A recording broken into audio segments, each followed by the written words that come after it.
on the 10 o'clock news.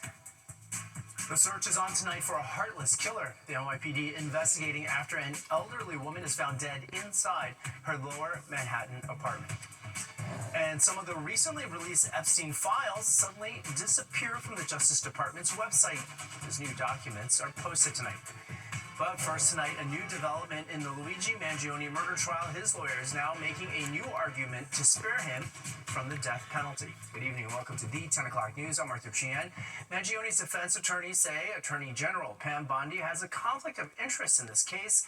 Fox 5's Richard Jacobus is live in the newsroom with the new legal battle that is playing out right now. Good evening, Richard. Hey, Arthur. Just days after Luigi Mangione's state pretrial hearing wrapped, the 27-year-old accused murderer's attorneys already have their eyes on the federal charges and the decision to seek the death penalty against their client. The defense team arguing that it was the woman who brought those charges, Attorney General Pam Bondi, who they say is tainted by prior work she did as a lobbyist. It was this fatal shooting against United Healthcare CEO Brian Thompson a year ago that has led to this point. United Healthcare has a connection to Bondi, argues the Mangione defense team. They say that Bondi was a partner at Ballard Partners, a lobbying firm, in 2019 after completing her term as Florida AG before President Trump tapped her to lead his Justice Department. Ballard represented United Health Group, the parent company of United Healthcare. Earlier this year, Bondi called the killing a, quote, premeditated, cold-blooded assassination that shocked America, to which Mangione's lawyers claim she broke a vow she made to follow ethical regulations. The attorneys say the federal charges should be thrown out and the death penalty be taken off the table. Former Assistant U.S. Attorney and current criminal defense lawyer David Katz. It's smart for the defense attorneys to make that motion. I think that it is a good thing that they brought it up so that the court can rule on it. The remedy that they may get with this is that someone at the Justice Department has to not only captain this case, but also make the decision on the death penalty. In other words, basically recuse her after the fact and say somebody else at the Department of Justice has to decide. But I don't think it will result in a ruling that the death penalty is off the table right now. We've reached out to both Department of Justice and Ballard Partners for comment and are waiting to hear back. Mangione, who has pleaded not guilty to all charges, is due back in court on January 9th. His trial will begin later next year. Arthur. Thanks very much, Richard. Well, the FDNY tonight is fighting an intense fire in Brooklyn at Brighton Beach at an apartment building there that's located at Brighton 8th Street. The call coming in around 8:20 this evening. Crews fighting the fire on a fourth-floor apartment. So far, no injuries have been reported. And developing tonight, about 16 files disappeared from the Justice Department's public webpage for documents related to the Jeffrey Epstein files. The missing files were available just yesterday. They include this image of a credenza. Inside one of the drawers is a picture of Donald Trump, his wife Melania, and they are with Epstein and his longtime associate, Ghislaine Maxwell. Justice Department officials have not said why the files were removed or whether their disappearance is intentional.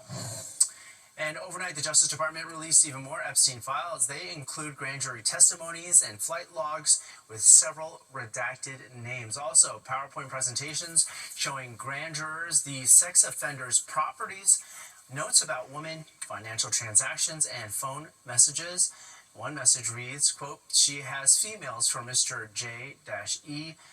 Another shows Donald Trump called for J-E. Legal experts caution just because a person is in the files, it does not mean they are implicated in a crime or had knowledge of Epstein's alleged sex trafficking ring. President Trump tonight throwing his support behind Bruce Blakeman. He posted his endorsement of the Nassau County executive as he seeks to become the next governor of New York. The president saying Blakeman is MAGA all the way. This evening, Governor Kathy Hochul's campaign releasing a statement saying, in part, quote, Donald Trump endorsed Bruce Blakeman for one reason. He'll put Trump first, New York last, and leave families to foot the bill, end quote. Now, police tonight are on the hunt for a killer after an elderly woman is found dead inside her home in Lower Manhattan. Fox 5's Dorothy Geraldino was at the location and has the latest. This is Knickerbocker Village on Monroe Street. A lot of people here say that they're shaken. This is a place they describe as quiet, safe, a gated community where neighbors know each other and have lived for decades, which makes this particular homicide so much more difficult to accept. Here's what we know about the victim. Police say she's a 76-year-old woman who they've identified as Miss Ju Ho. Officers responded to a 911 call Friday night just before 8. When they got here, they found her on the floor inside of her own apartment. She had injuries to her head and body, which were consistent with a beating. EMS pronounced her dead at the scene. Now, police sources tell Fox 5 a relative found her and called 911. Neighbors tell Fox 5 this building is home to many senior residents. They also say many children live here. This is all adding to the concern that they're feeling right now. It's crazy. Nothing like ever like bad has happened in this area. It's very concerning, especially having two young children. And it's very scary. As you can see, it is a gated community, but it had to be somebody inside. It hurts because I have an elderly father. And it brings up emotions because of the fact that it could happen to anybody. There's been no arrest, and this investigation is ongoing. Police say if you have any information, please contact the 5th Precinct. In Lower Manhattan, Duarte Geraldino, Fox 5 News.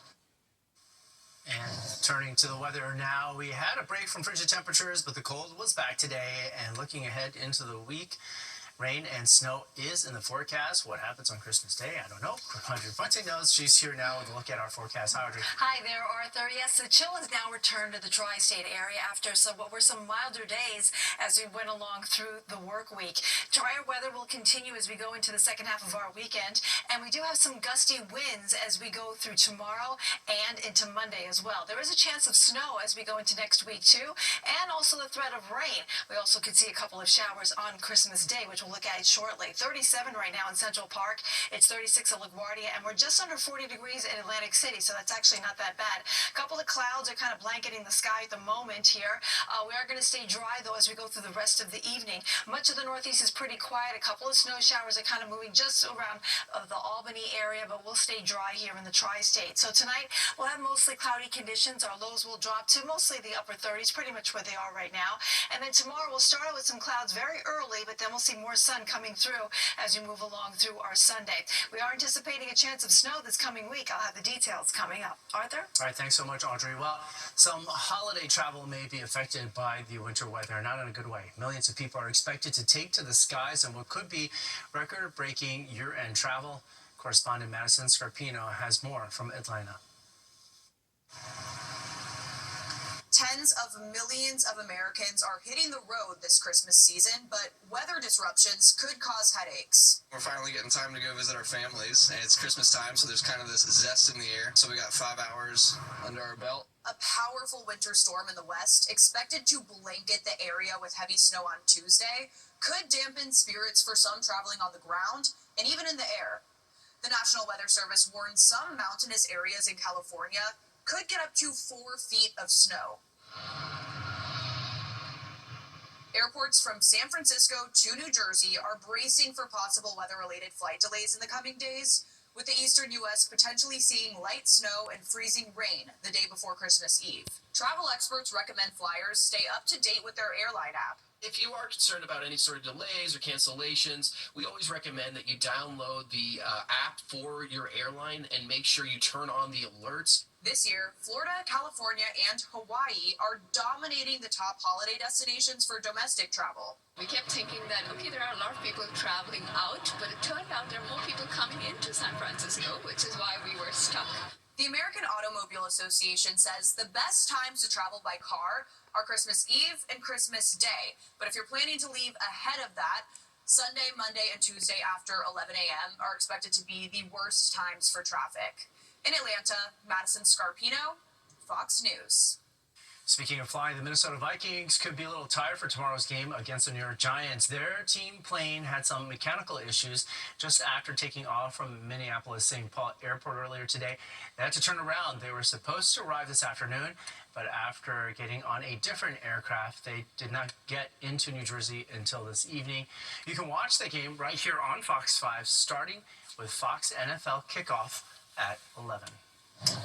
Also developing tonight, Homeland Security Secretary Kristi Noem confirming U.S. forces stopped a second oil tanker off the coast of Venezuela. She posted this unclassified video of the operation. This comes days after President Trump announced a blockade of all sanctioned oil tankers from the South American country and ramped up pressure on Venezuelan dictator Nicolas Maduro to leave power. American forces seized the first oil tanker on December 10th. And after nearly 17 years of leading Catholics in New York, Cardinal Dolan is retiring. And coming up, we have this exclusive interview with Fox 5, what the Cardinal says he will miss most and what he says the world needs most. Then the need is greater than ever. Officials at one Bronx food pantry are on a mission to feed thousands of New Yorkers. And finally, the Powerball jackpot balloons yet again, and we've got the winning numbers for tonight's $1.5 billion jackpot. The news on Fox 5, brought to you by Stop and Shop. Feed the moment. Last-minute shoppers were out in force for the last Saturday before Christmas, otherwise known as Super Saturday. Some retailers offered deals rivaling those that we see on Black Friday, and people we talked to outside of Macy's Herald Square said they enjoy going to the store in person instead of shopping online. I miss this in Wisconsin. We don't have malls anymore, and our Macy's is kind of small. Cool deals in there. It's an awesome store. Good prices. Surprising that the prices have been so good. I just like the vibe. Like I said, they do such a good job decorating. It kind of makes you feel like it's the holiday season. You're online. You're kind of just in your room. Experts say they've got some important advice to make sure that the sales that you see in a store are actually lower than the prices that are available online, and that if you order something, make sure it can be delivered by Christmas Eve, which is this Wednesday. A massive effort was underway in the Bronx, helping ensure no one goes hungry this holiday season. Fox 5's Stephanie Bertini has more on why today's food drive has an even greater meaning. It's the weekend before Christmas, and the food pantry at the Bronx Works headquarters is busy.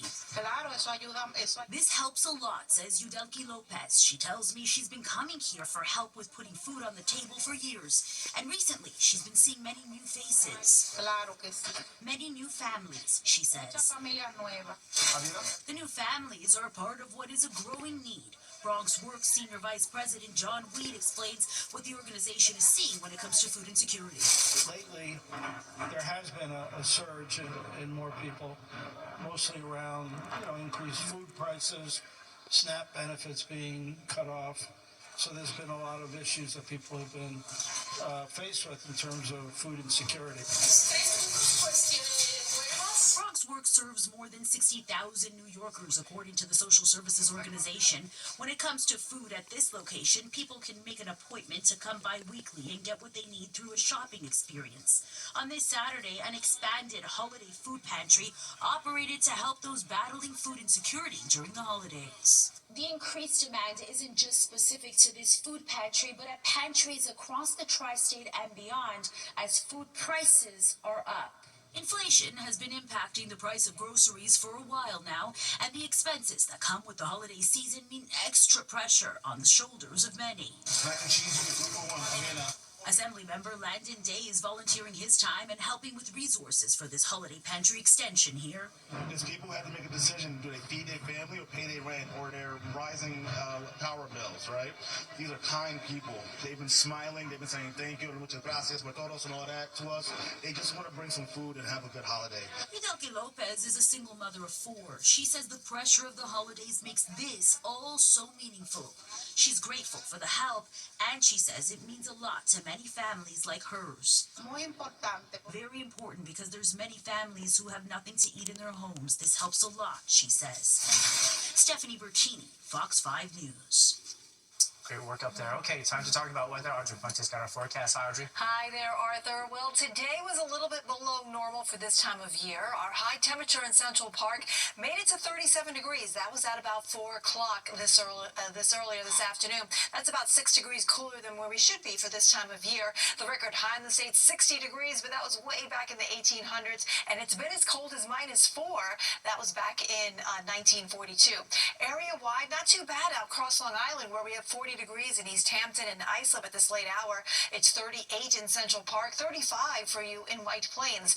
Off to the north, we're at 35 in Poughkeepsie. It's 29 in Monticello and 34 over in Sussex, New Jersey. Now, these temperatures are actually slightly milder than they were at this time yesterday, but our winds have picked up just a bit since earlier this afternoon. Right now, they're sustained between, let's say, 5 and 15 miles per hour on average, and they are coming in from the south. But now we're reporting wind gusts above 20 miles per hour, like in Bridgeport and Monticello right now. We'll have wind gusts roughly around 25 miles per hour through the rest of the evening, and tomorrow will be a windier day than what we experienced on Saturday. So look at the satellite and radar. It shows that we do have a cloud deck that's kind of rotating through here. There's a cold front that's pushing through. Not much moisture is associated with it. We have a couple of flakes flying up near the Albany district, but everyone else should stay dry here in the tri-state area. We'll just have that cloud deck kind of rolling through. So for a period of time, we'll go mostly cloudy, but that's actually going to kind of blanket the area and help insulate us. So we're not going to see our temperatures drop off too far from where they are right now for the morning lows tomorrow. So that's some good news with that front pushing through. Now behind it, we have high pressure coming in from the west. Things are pretty storm-free as we go through the midsection of the nation, and we're expecting that tranquil weather pattern to push into our region as we go into tomorrow. So tomorrow will be very quiet, mostly sunny, and we won't have any rainstorms until we get into Tuesday. That's when we'll see wet weather begin to push into the region. So for the rest of the evening, we'll turn mostly cloudy. We'll see some sun breaking through, though, by after the morning hours of tomorrow. Midday, we'll start to see a mix of sun and clouds. It'll be mostly sunny by the afternoon. Temperatures, again, not falling too far from where they are right now. Tomorrow's highs will be a little bit better. We're now moving into the 40s, which is normal for this time of year. We are anticipating a chance of snow and rain, though, as we go into the upcoming week. I'll let you know if it'll affect your Christmas holiday coming up. Arthur? All right, thanks so much, Audrey. Making yoga more accessible, that is the goal of one instructor on Long Island. She is bridging that gap. We've got the unique mat she's created to do that so people know exactly where to put their hands and feet.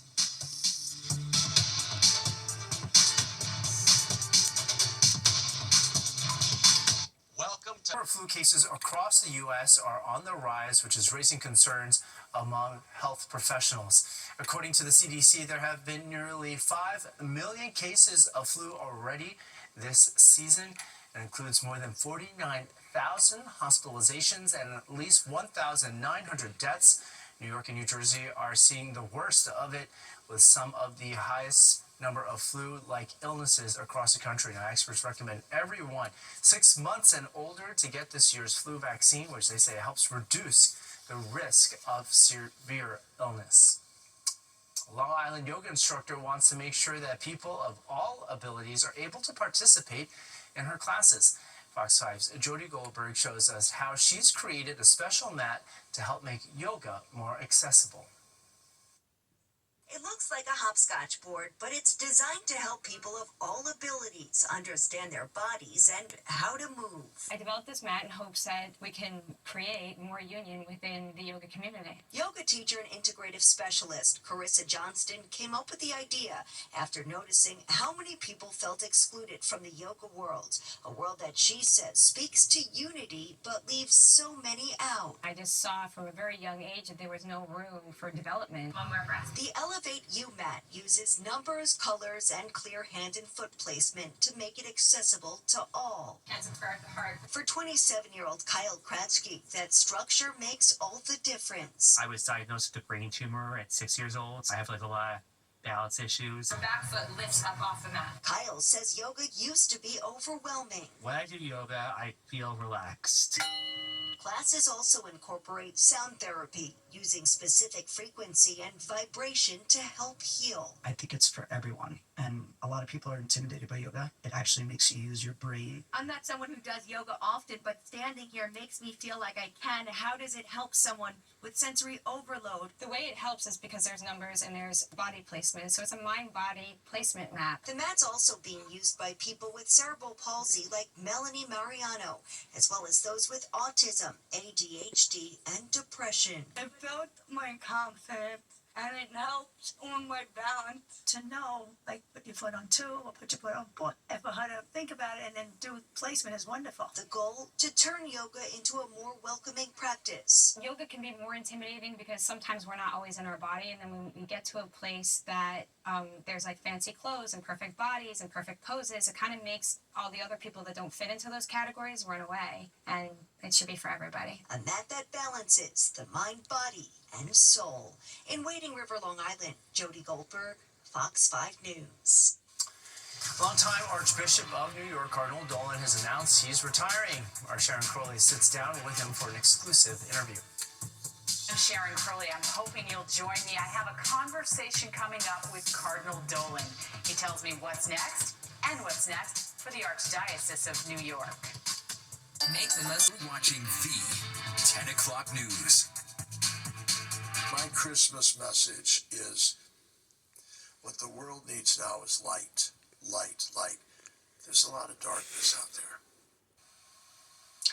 Timothy Cardinal Dolan there has got hopes for the future as he reflects on his ministry in New York. Now, Cardinal Dolan announced that he was retiring earlier in the week. Now, in a Fox 5 exclusive, he's opening up about his time heading one of the country's largest Roman Catholic archdioceses. He sits down with our Sharon Crowley.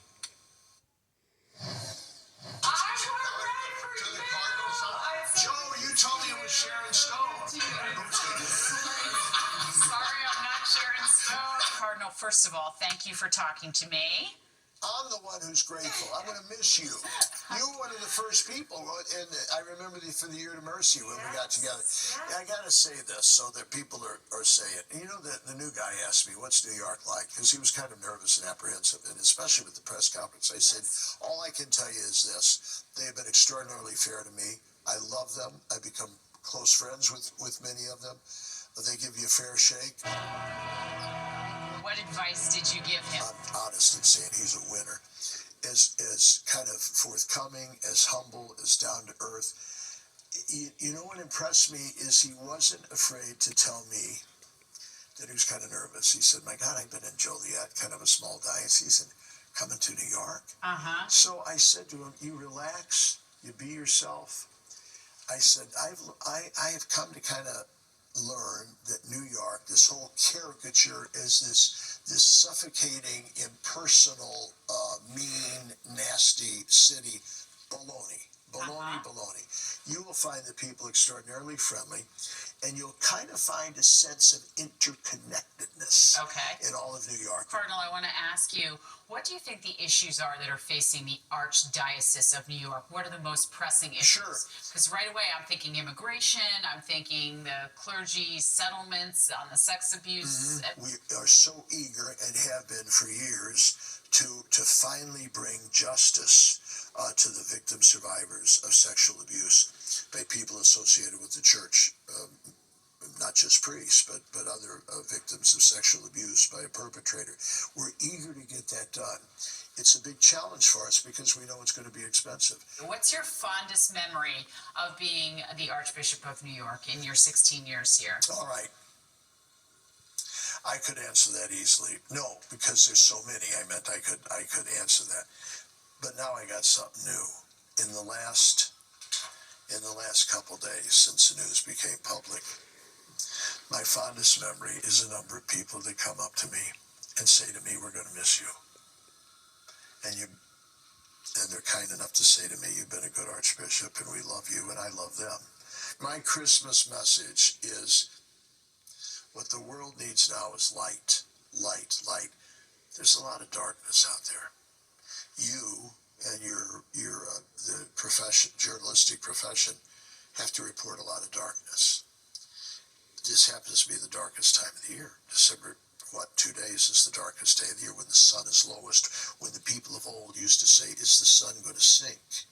And we're going to live in darkness, and then gradually it begins to rise. We're celebrating the birth of the one who said, I am the light of the world. We're celebrating the birth of the one who said, and you let your light shine before all. We need light. You've been such a force for the Catholic Church here in New York. Are you going to miss it? Sure. Yeah. Do you know me well enough to say I'll miss being the center of attention? I was trying to be diplomatic. Sharon Crowley, Fox 5 News.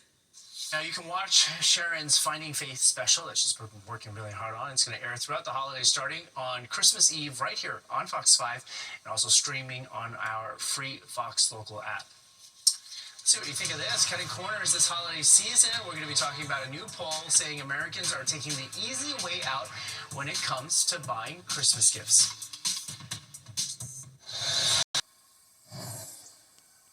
Another online food delivery company is jumping into the artificial intelligence race. DoorDash has unveiled a ChatGPT grocery app, and this is how it works.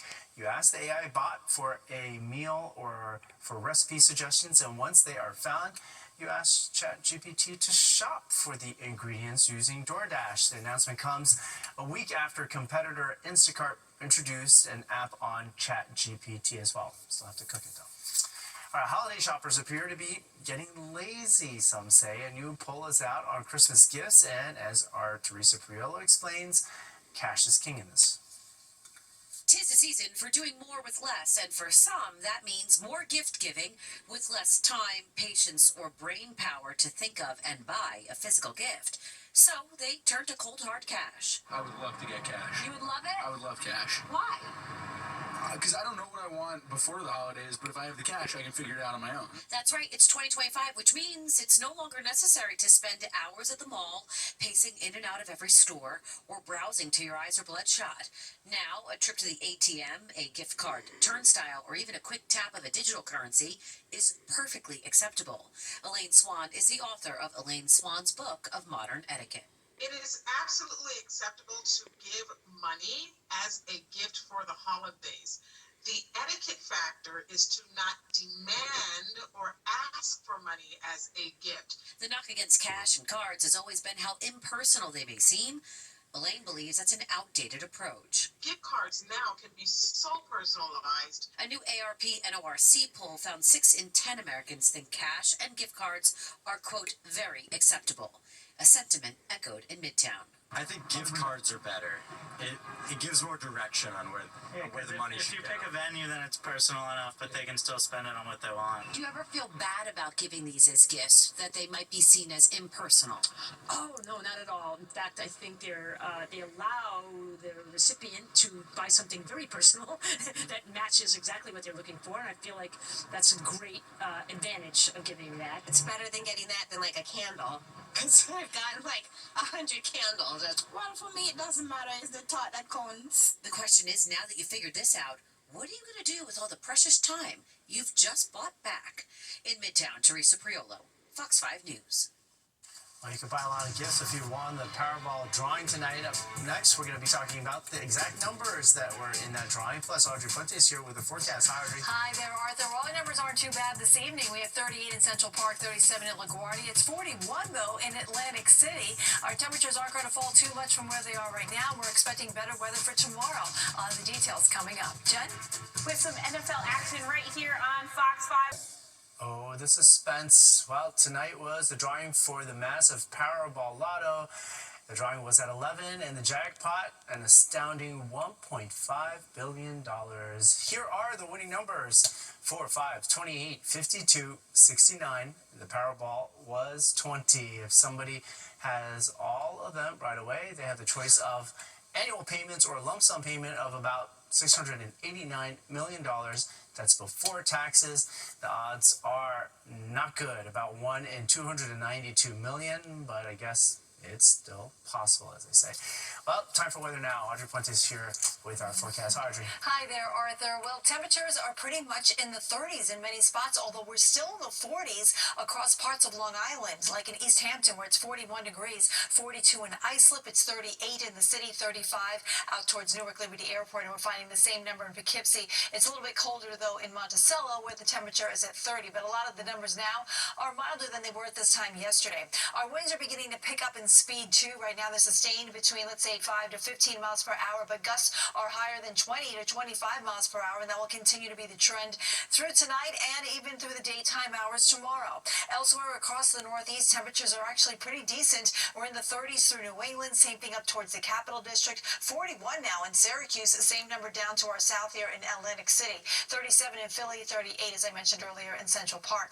So we do have a cloud deck that's kind of moving in across the region that's helping to insulate us tonight, so our temperatures won't fall too far from where they are right now. A couple of snowflakes being found across the Capital District near Albany, but other than that, it's going to be quiet tonight. We have a cold front that's pushing through, that's bringing in that cloud cover, but not much fanfare along with it. In fact, we don't see much in the way of rain showers across much of the front. High pressure is coming in behind it, and that's going to set us up for a dry Sunday across the region here. It's also going to set us up with dry weather for Monday, and then Tuesday is when we'll see our next chance of precipitation. So here it plays out in our futurecast. We'll see that front pushing through. It will take the clouds away with it by tomorrow morning. So we'll wake up with plenty of sunshine across the region here.